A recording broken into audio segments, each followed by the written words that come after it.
Good afternoon, everyone. This is Boris speaking from here in Toronto. How's everyone doing? Great, fantastic. Say hi in the chat box to me. That's amazing. Guys, this is the first time I'm using this tool, and it is amazing how much I can do with it. I'm streaming live, and I have participants here from all over Canada, and we all can hear one person that's speaking here in Toronto. That's great, right? The technologies are enabling us to be much closer these days. All right. So first of all, I want to thank everyone for joining my stream here on live YouTube channel. The reason why we're all here is because we want to talk about taxes. Taxes is my favorite topic. I am a CPA. I'm a professional accountant. I have my own accounting firm. We do taxes, bookkeeping, payroll for small businesses, and we do use technology a lot. Like you see, today we are we are we are using a specific strategy when we deal with small business owners, and that strategy is called education. We are educating our clients about the complexities and financial intricacies that relate specifically to their business. And they love it because they want to be in the loop while also delegating all of those nitty gritty steps back to their accountants, which is us. So the reason why we actually here today is because we want to talk about how a small business can save on taxes. There are actually not too many ways that Canadian entrepreneurs are allowed to save on taxes in Canada. And we're going to be going over very few of them, but they also depend on some sort of specific circumstances that relate to your business. So I have to qualify everything that's going to be said today and tell that you got to be talking to an actual accountant or financial professional before you implement any of those tactics, because those can be costly if you don't do them correctly, right? So without further ado, let's jump into actual presentation and see if we can get some value out of it. All right, fantastic. Let's go ahead. I'm going to be sharing my slides with you right now. All right, so let's make it a full screen. So what have we got? What have we got?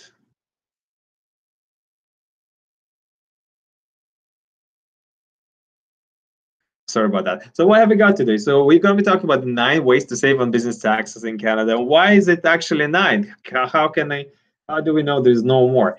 Not more than 9 ways to save on business taxes.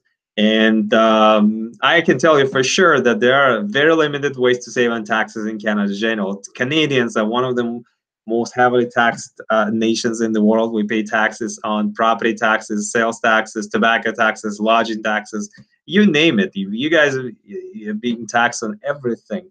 And the number of taxes, the number of ways you can save on taxes is actually very limited. If we talk about the legally allowed options. So let's jump into that. Let's see what are those ways that the businesses can save on taxes.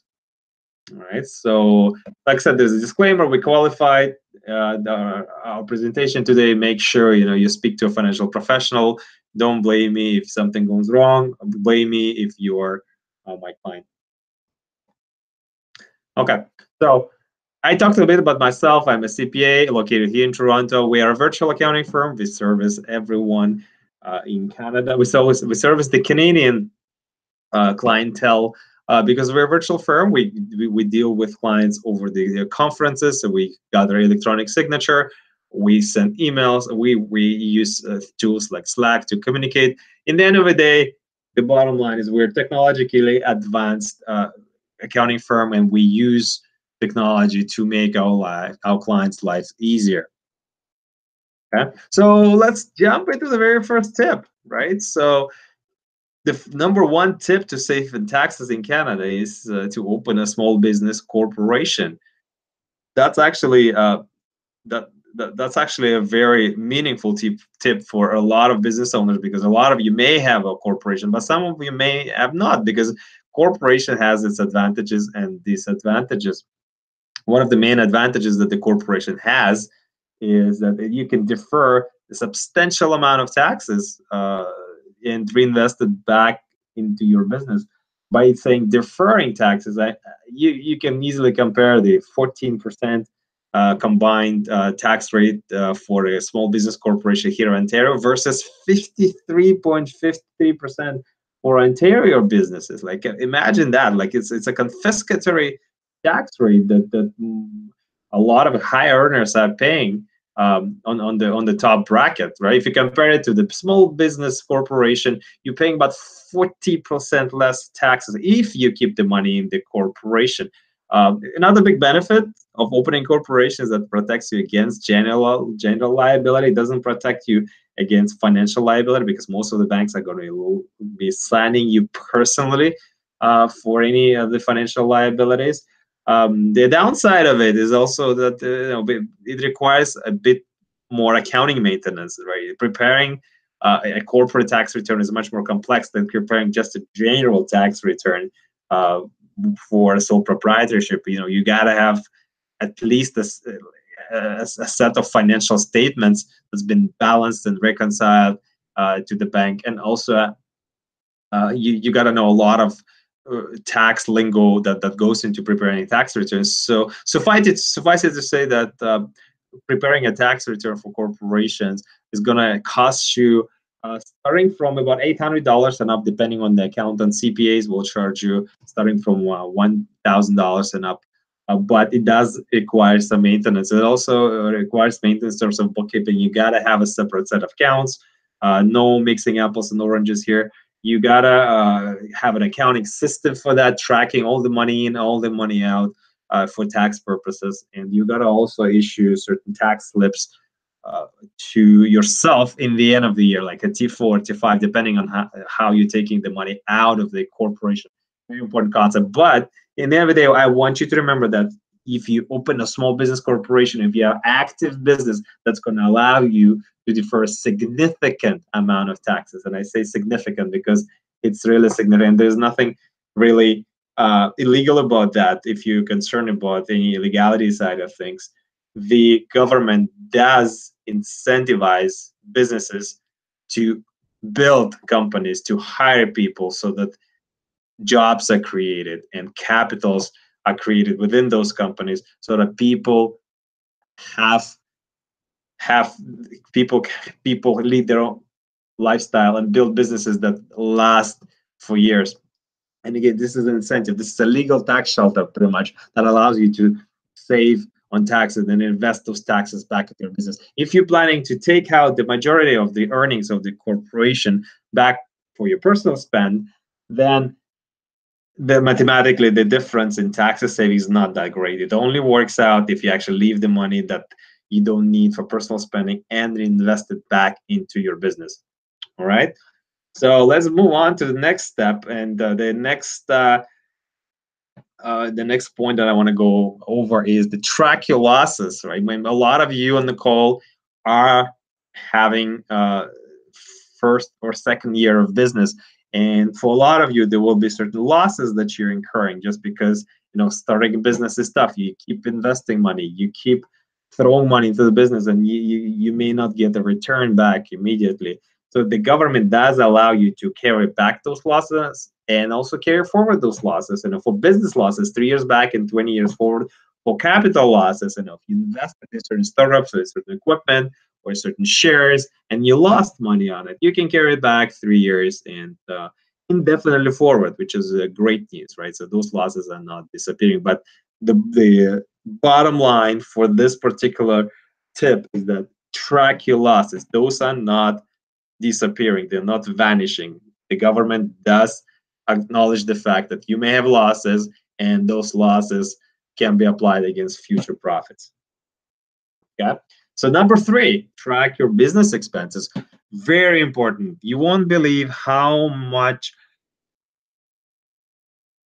are business owners losing when they're not tracking their expenses properly. Many times they have a shoebox, don't have a separate bank account, nothing is reconciled, it's a mess. And guess who is ending up paying the tax bill for those expenses, not the accountant. It's the business owner because they haven't tracked everything properly, right? So there's no excuse right now to actually not to have an accounting system for your business, really, guys. Think about it this way. It is, if you're not tracking your spent business dollars, then you're losing money on taxes, right? Every time you don't have that receipt, every time you don't account for it, every time you don't enter it into your accounting system, you lose money. You pay twice for it, right? You pay for the expense and then you also pay for the tax bill. I think that's a bit unfair. So there's no excuse for that. So use the cloud accounting system. We have a lot of good systems out there right now. We have Wave, we have QuickBooks, we have Xero. Some of them are more complex than the others, depending on your business. So we can install a system for you that works best depending on your needs. Every business is different. You may have an inventory, you may have project management, you may have consulting, you may have just a solopreneurship type of business. We will see what fits best. Wave is a free option. QuickBooks and Xero are in the medium price range. They're ranging from 20 to 40 Canadian dollars. Really, they're all very much similar in nature. But what I encourage you to think about is not the accounting, it's the information that you get from those systems, right? You want to know how much you're making, who owes you money, where you're losing money, who you owe money yourself, and have something that will allow you to control your business, have something that will allow you sleep better at night. Right? So definitely make sure that you use a good accounting system. And if you need any help with that, just shoot me a message afterwards. Okay. Number 4, use personal tax shelters, right? You may not need the money that you're making right now. So the number of, I talked a lot about knowing how much money you need for your personal spending.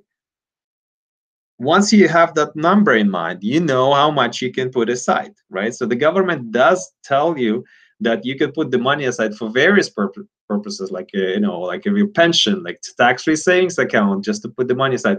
RSP if you have any children. So you can put the money aside with a permanent intent or with a temporary intent, right? Just put them aside, let them sit there, grow your money tax-free, and then take them out if you need to. If not, just save them for retirement. Again, no need to pay tax on that money today, right? The government does allow you to put that money aside, so use it wisely. These are the tools that are available to every single Canadian. You got to do a little bit of tax planning here. You cannot just throw the money here and there because it's going to cost you more in the end of the day. You got to work with an accountant or with a financial professional of your choice to design the strategy for the next 5 years at least on how you're going to be spending, saving, and investing your after-tax dollars. This is really important because a lot of people don't think about it, or they think about it after the fact. The government doesn't allow you to change any tax returns unless there's any omissions. Looking backwards, right? You got to be able to think forward. Otherwise, you're going to end up paying a lot of taxes, right? But just think about anything that you do prospectively and apply that. Number 5, use quick method of accounting. This is another topic that's very important to a lot of businesses. HST, right? HST, GST, sales taxes in general is just a hassle for a small business. We know that. There's no point to cover it up. The government knows that. Everyone knows that tracking HST, billing HST, sending HST is just a big pain in the butt. What I want you to know about is that there are certain ways the government is trying to use to make your life a little bit easier. Not always, but it does make certain process a little bit easier for you. And one of them is using a quick method of accounting. You can track HST for your business in a simplified method. Basically, you gross everything into one single revenue account instead of collecting. You still collect it, but instead of reporting it invoice by invoice, you apply a certain percentage rate and remit that percentage rate to the government. And for expenses, you gross everything up into one. You lump everything into the expense, like you don't track anything. You basically don't get that HST back, but you send a lower amount of HST that you collected to the government.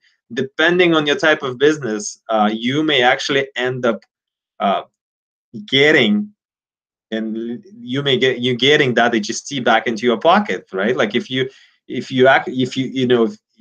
track HST collected versus HST spent dollar for dollar, and let's say you would end up sending, like, let's say 10% of what, or 10% net of what you collected versus 8.8%, you would save 1.2% in your pockets, right? This is something that government calls government assistance. That will be like a taxable income for you.